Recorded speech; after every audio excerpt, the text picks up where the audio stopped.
बकरा Eid special recipe में आज मैं आपके लिए हंटर बीफ की रेसिपी लेकर आई हूँ।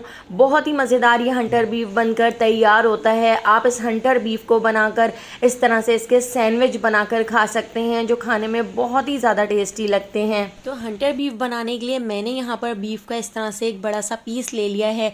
आपके पास छोटे छोटे पीस हो तो उससे भी आप हंटर बीफ बनाकर तैयार कर सकते हैं, लेकिन मैंने यहाँ पर इस तरह से बड़ा सा पीस लिया है। और अब हमने इसको इस तरह से धागे से अच्छी तरह से पैक कर दिया है, अच्छी तरह से इसको बांध दिया है। वैसे बांधने का कोई ज़्यादा फ़ायदा नहीं हुआ था क्योंकि ये सारे धागे टूट गए थे, क्योंकि जब मैं इसको छुरी से इस तरह से होल कर रही थी तो इसके सारे धागे छुरी से ही टूट गए थे। तो इस तरह से देखिए मैंने इसको अभी फॉक की मदद से अच्छी तरह से इसके अंदर होल कर दिए हैं। बेसिकली हमें इसको इस तरह से गूंदना है। तो यहाँ पर देखिए मैंने कुछ मसाले ले लिए हैं। तो हमने ले लिया है 1 टेबल स्पून साबित काली मिर्चें। साबित काली मिर्चों को मैंने हावन दस्ते में डाल दिया था और इसको हम बहुत अच्छी तरह से कूट लेते हैं। तो इस तरह से हमने बारीक कुटी हुई साबित काली मिर्चें ऐड करनी है। जो आपके घर में पिसी हुई काली मिर्चें हैं उसका इस्तेमाल बिल्कुल भी मत कीजिएगा, उसका बहुत अच्छा फ्लेवर नहीं आ सकेगा। आप इस तरह कूट कर काली मिर्चें ऐड कीजिएगा। अब हमने यहाँ पर एक बाउल ले लिया है, इसके अंदर मैं ऐड कर देती हूँ 1 टीस्पून भर के नमक और 1 टेबल स्पून जो हमने काली मिर्चें कूट ली थी तो काली मिर्चें हम इसके अंदर ऐड कर देते हैं। इसके साथ ही मैंने यहाँ पर 1 टेबल स्पून शोरा ले लिया है। शोरा या शूरा जो भी आपके घर में इसको कहा जाता है, ये किसी भी पंसार की दुकान पे या किसी भी जनरल स्टोर पे आपको बहुत ही आसानी से मिल जाएगा। इससे आपका हंटर बीफ बहुत ही परफेक्ट बनेगा और बहुत ही अच्छी तरह से गल जाएगा। तो देखिए शोरा ऐड करके इसको हम अच्छी तरह से मिक्स कर लेते हैं।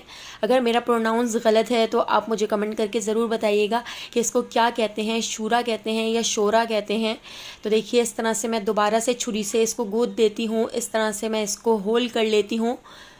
और अब हम इसके अंदर डाल देते हैं ये सारा मसाला। तो थोड़ा थोड़ा करके हम इसके अंदर इस तरह से मसाला डालते जाएंगे और इसको हम इस तरह से छुरी से गूंदते जाएंगे इसके अंदर तक, ताकि सारा मसाला चला जाए।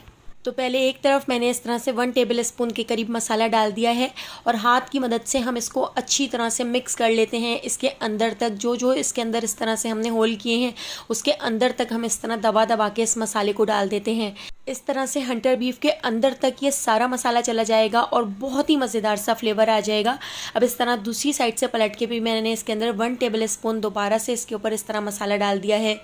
तो मसाला डालकर दोबारा से हाथ से हम इसको अच्छी तरह से मिक्स कर लेते हैं और इसके ऊपर अच्छी तरह से दबा दबा के इसको हम लगा देते हैं। तो ये सारा मसाला लगा के हम एक रात के लिए इसको रख देंगे, यानी कि मैंने इसको 12 से 15 घंटे के लिए फ्रिज में रख दिया था। तो थोड़ा थोड़ा मसाला हम इस तरह डालते जाएंगे और छुरी से हम इस तरह इसको करते जाएंगे। तो यहाँ पर आप देख सकते हैं हमारा जो हंटर बीफ है वो बहुत ही टेस्टी बना था। इस तरह इसके अंदर तक सारा मसाला चला गया था और बहुत ही मज़ेदार सा फ्लेवर आया था। तो शाम की चाय के साथ आप इससे सैंडविच बना के खाएं, बहुत ही मज़ेदार लगेगा। तो अब देखिए मैंने दोबारा से इसको अच्छी तरह से मिक्स कर लिया है, इसके ऊपर सारा मसाला अच्छी तरह से मैरिनेट कर लिया है। अब इस हंटर बीफ को उठाकर हम एक पतीली के अंदर रख देते हैं, ताकि हम इसी पतीली को फ्रिज में रख देंगे और दूसरे दिन इसको बना के तैयार कर लेंगे।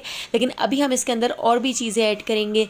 तो मैंने यहाँ पर ले लिया है सिरका, यानी कि विनेगर हमने यहाँ पर ले लिया है। तो मैं इसके अंदर तकरीबन 8 to 9 table spoon vinegar add करूँगी। लेकिन हम विनेगर भी देखिए इस तरह से ऐड करेंगे, थोड़ा थोड़ा सा विनेगर या सिरका हम इस तरह से इसके ऊपर डालते जाएंगे और छुरी से इस तरह से हम इसके ऊपर गोदते जाएंगे, इसको होल करते जाएंगे। इस तरह से विनेगर भी इसके अंदर तक चला जाएगा। तो इस पूरे पीस के लिए मैंने तकरीबन 8 से 9 टेबल स्पून विनेगर इस्तेमाल किया था। तो दूसरी साइड से पलटकर भी हम इस तरह से इसके ऊपर सिरका डाल देते हैं और छुरी से इस तरह से हम कर लेते हैं। तो देखिए यहाँ पे हमने इसको बहुत अच्छी तरह से मिक्स कर लिया है, इसके अंदर सारी चीज़ें डाल दी हैं, मसाला डाल दिया है, सिरका डाल दिया है। तो अब हम हाथ से भी इसको थोड़ा सा मिक्स कर लेते हैं। तो दोस्तों यहाँ पर मैं आपको याद दिलाती चलूँ, अगर आपको मेरी रेसिपी अच्छी लग रही है तो लाइक करना बिल्कुल भी मत भूलिएगा, और अगर रेसिपी अच्छी नहीं लग रही है तो आप इसको डिसलाइक भी कर सकते हैं। तो अब हम इसको कवर करके 1 दिन के लिए छोड़ देते हैं, यानी मैंने रात में ये मसाला लगाया था और दूसरे दिन मुझे इसको बना के तैयार करना था। अब हम इसके अंदर ऐड कर देते हैं पानी। तो मैंने इसके अंदर तकरीबन 4 गिलास के करीब पानी ऐड किया है। पानी हमने इतना ऐड करना है कि गोश्त का ये पूरा पीस पानी के अंदर अच्छी तरह से डिप हो जाए। अब हम इसको कवर करके गैस के ऊपर पकने के लिए रख देते हैं। तो देखिए इसको पकते हुए तकरीबन अभी 1.5 घंटा हो चुका है और एक साइड से हमारा जो गोश्त है वो अच्छी तरह से गल चुका है। तो पलट के अब हम इसको दूसरी साइड से भी बिल्कुल इसी तरह से गला लेंगे। तो बिल्कुल इसी तरह से दूसरी साइड से पलट कर भी हम इसको 1.5 घंटे के लिए कवर करके लो फ्लेम पर छोड़ देते हैं।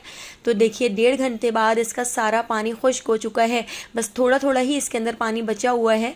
तो बस अब हम इस पीस को इस तरह से चेक कर लेते हैं। देखिए कितनी अच्छी तरह से गल चुका है, बहुत ही आसानी से छुरी अंदर जा रही है। तो इस तरह से अब मैं इसको काउंटर के ऊपर लेकर आ गई हूँ। तो ये अभी भी गरम गरम है, गरम गरम में ही हम इसकी कटिंग कर लेते हैं। तो इसके ऊपर जितने भी इस तरह से धागे हैं तो धागों को भी हमने हटा दिया है और इस तरह से देखिए तेज़ छुरी से मैं इसकी इस तरह बिल्कुल पतले पतले स्लाइस में इसकी कटिंग कर लेती हूँ। तो यहाँ पर देखिए बहुत ही बेहतरीन हमारे हंटर बीफ बनकर तैयार हो चुके हैं। अंदर तक बहुत ही मज़ेदार सा फ्लेवर आ गया है।